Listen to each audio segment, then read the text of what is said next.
So snoring అనేది అంటే ఎంతవరకు అది ప్రాబ్లమేటిక్ అవుతుంది? వాటర్ స్నోరింగ్ అనేది సాధారణంగా మన పాపులేషన్స్లో తీసుకుంటే 5 to 15% of the people snore చేస్తూ ఉంటారు. ఈ స్నోరింగ్ చూస్తే మన అందరం అనుకుంటారు సౌండ్ స్లీప్కి అదొక సింబల్ కింద అందరూ ఫీల్ అవుతారు. అంటే స్నోరింగ్ వస్తే మంచి నిద్రపోతున్నాడు అనుకుంటారు, డీప్ స్లీప్లో ఉన్నారు. సైమల్టేనియస్గా ఆ స్నోరింగ్ వల్ల పక్కన వాళ్ళకి డిస్టర్బ్ అయ్యే ఛాన్స్ కూడా ఉంటుంది. బట్ స్నోరింగ్ అంటే ఏంటంటే యాజ్ మనం నిద్రలోకి వెళ్తూ ఉంటే ఈ నిద్రలోకి వెళ్తున్నప్పుడు మన మజిల్స్లో కొన్ని చేంజెస్ అవుతాయి. మనకి మజిల్ అనేది లూజ్ అవుతాయి, పట్టుత్వం తగ్గుతుంది, సో పవర్ అనేది తగ్గుతుంది. దానివలన మన టంగ్ కానీ నాలుక గొంతు దగ్గర కండరాలు ఇవన్నీ క్లోజ్ అయిపోతాయి. క్లోజ్ అయిపోయి శ్వాస వ్యవస్థ అనేది ద్వారం అనేది మూసుకుపోతుంది. ఈ మూసుకుపోవడం అనేది ఎంత సీరియస్గా అవుతుంది అనే దాన్ని బట్టి ఈ గురక తీవ్రత పెరుగుతుంది. అయితే ఈ గురక పెట్టే వాళ్ళలో చాలామందిలో ఏంటంటే సౌండ్ రావటం ఒకటి, కొంతసేపు అయిన తర్వాత వాళ్ళకి అసలు ఊపిరి అందదు, ఎలాంటి కదలిక నిశ్చల ఊపిరి ఉండకుండా సైలెంట్ అయిపోతారు. సో దాన్ని అలా అవటం ఒకటి, లేదా కొంతమందికి నిద్రలో చోకింగ్ వచ్చి లేస్తూ ఉంటారు. సో లేవటం, అలానే నైట్ మేర్స్ సడన్గా అరుస్తూ లేస్తారు, పిచ్చి పిచ్చిగా చేస్తుంటారు నిద్రలోంచి లేచి. ఇలాంటివన్నీ ఈ నిద్రలో కొంతమందికి సమస్యలు ఎక్కువ ఉంటాయి. సో ఈ స్నోరింగ్ అనేది ఉండటం వలన ఆ ఊపిరి ఆగిపోతూ ఉండటం వలన ఆ మనిషి నిద్ర పోకపోగా హార్ట్ మీద బ్రెయిన్ మీద లోడ్ పడిపోతుంది. సడన్గా మనం నీడలో పడిపోతే ఊపిరి ఎట్లా ఆడదు అట్లా మనకు ఆగిపోతే మనం ఏం చేయాలి, మెలకువ రావాలి. మెలకువ రావడం లేకపోతే ఊపిరి అందుకోవడం మళ్ళీ ప్రయత్నాలు చేయాలి. సో వాళ్ళు గురక పెడుతున్నారు అంటే దాని అర్థం ఏంటంటే వాళ్ళు నిద్రపోవడం కన్నా కూడా ఎక్సర్సైజ్ చేస్తున్నట్లు లెక్క. ఓకే, అంటే రెసిస్టెన్స్ పడిపోయి మనం ఊపిరి తీసుకోవాలంటే సమ్ నేరో ఎయిర్వేస్లో నుంచి ద్వారంలోంచి గాలి పీల్చాలి. మామూలుగా పీల్చేదానికి ఒక చిన్న సందులోంచి గాలి పీల్చడానికి డిఫరెన్స్ ఉంటుంది. కాబట్టి మన ఊపిరితిత్తుల యొక్క మజిల్స్ ఎక్కువ ఎక్సర్సైజ్ చేయాల్సిన అవసరం ఉంటుంది. So they are doing exercise or else అది ఊపిరి ఆగిపోవటం వలన ఆక్సిజన్ పడిపోయి హార్ట్ బ్రెయిన్ అనేవి దెబ్బతింటాం, వాటి మీద ఎరిథమియాస్ రావటం, లేదంటే బీపీ పెరిగిపోవటం, సడన్గా ఇలాంటి ఊపిరి ఆగిపోవటం వలన ఎడ్రినల్ గ్లాండ్ అనేది మనకి ఈ అడ్రినర్జిక్ రిలీజ్ అయిపోవటం, బీపీ ఎక్కువ ఉండటం.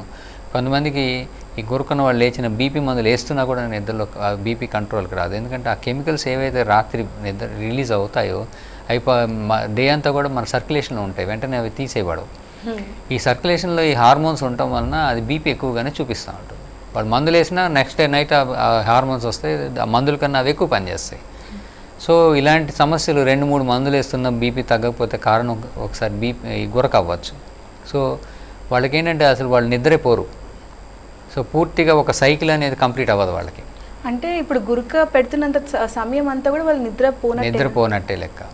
సగం అందరికీ ఏంటంటే వాళ్ళకి పక్క ప్రపంచం, బయట ప్రపంచం, బాహ్య ప్రపంచం తెలియదు కాబట్టి వాళ్ళు నిద్రపోతున్నారు అనుకుంటాం. కానీ వాళ్ళు N1, N2 స్టేజ్లోనే ఉంటారు. డీప్ స్లీప్కి ఒక సైకిల్ పూర్తిగా అవ్వటం ఉండదు. సో వాళ్ళకి కరెక్ట్గా చెప్పాలంటే సెల్ ఫోన్ ఛార్జింగ్ మనం 15 నిమిషాలు పెట్టి రోజంతా వాడాలనుకుంటే కుదరదు. దానికి 100% పెడితే దాని పని వచ్చేస్తుంది, రిఫ్రెషింగ్ అంటే. సో అట్లానే మన బ్రెయిన్ కూడా ఒక సైకిల్ మినిమమ్ 2 సైకిల్స్ నిద్ర సైకిల్స్ అయ్యి రిఫ్రెష్ అయితే అది మళ్ళీ పనిచేసే తీరు వేరే ఉంటుంది.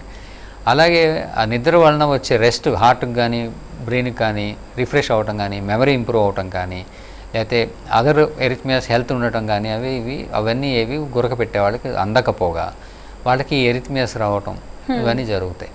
సో మెమరీ తగ్గటం, కాన్సన్ట్రేట్ చేయలేకపోవటం, ఊపిరి లేవడానికి కదులుతూ ఉండటం, ఇలాంటివన్నీ జరుగుతాయి వాళ్ళకి. అలానే హైపాక్సియా వలన సివియర్గా వాళ్ళకి కొన్ని మందికి హార్ట్ ఫెయిల్యూర్స్ కూడా వస్తాయి. వాళ్ళు పట్టించుకోకుండా సంవత్సరాల తరబడి వదిలేస్తే వాళ్ళు they will enter into right heart failure, కాళ్ళు పొంగులు రావటం, ఆయాసం నడుస్తుంటే వస్తుండటం. అలానే స్లీప్ డిజార్డర్డ్ బ్రీతింగ్ అంటాం. దీనివలన కొంతమందికి ఆయాసాలు కూడా బయట పగలు కనబడుతూ ఉంటుంది. బేసిక్గా ఈ గురక రావడానికి కారణము చాలామంది అనుకునేది ఏంటంటే స్థూలకాయం, ఒబేసిటీ ఉంటే వస్తుంది అనుకుంటారు. బట్ ఒబేసిటీ ఉన్న వాళ్ళకి డెఫినెట్లీ వస్తుంది.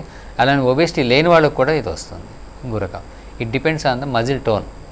మన మజిల్ టోన్ అనేది ఎట్లా ఉంది, దానివల్ల నైట్ నిద్రలో ఎంత పడిపోతుంది, దానివల్ల నిద్ర వస్తుంది.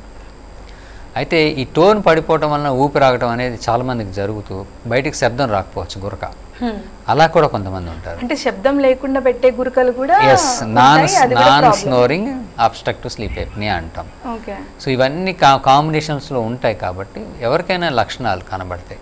ఎలాంటి లక్షణాలు అంటే పొద్దున్నే లేవగానే తలనొప్పి ఉండటం, డల్లుగా ఉండటం, కూర్చొని ఉండగా తోలుతూ ఉంటారు. వాళ్ళు పేపర్ చదువుతూ తోలుతారు, టీవీ చూస్తూ తోలుతారు, మీటింగ్లో ఉంటే తూలిపోతుంటారు, క్లాసులో కూర్చొని ఉంటే నిద్ర వస్తుంటుంది. సో అలాంటి ఎక్సెసివ్ డే టైమ్ స్లీపీనెస్ వస్తున్నా, లేకపోతే డ్రైవింగ్ చేస్తుంటే నిద్ర వస్తుంది స్టీరింగ్ ముందు, అది డేంజర్. సో అలాంటివి అవుతున్నా, సో ఇలాంటివి ఏదంటూ ఉన్నా, లేకపోతే కాన్సన్ట్రేట్ చేయలేకపోతున్నా, హెడేక్స్ వస్తున్నా, వాళ్ళు కంపల్సరీ మెడికల్ అటెన్షన్కి వెళ్ళి వాళ్ళకున్న స్నోరింగ్ గురించి, నిద్ర ప్రాబ్లం గురించి వాళ్ళు కరెక్ట్ చేసుకోవాల్సిన అవసరం ఉంటుంది వాళ్ళకి. ఓకే.